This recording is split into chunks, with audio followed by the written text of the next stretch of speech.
Hiniling ng grupong migrante sa DFA na imbestigahan si Philippine Consul General Jose Ampeso.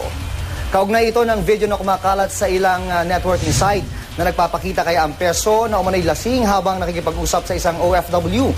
Ayon sa OFW na si Proceso Flordelis, nagpunta siya sa Passport Renewal Outreach Program ng Konsulado ng Pilipinas sa Canada para magpa-renew ng pasaporte.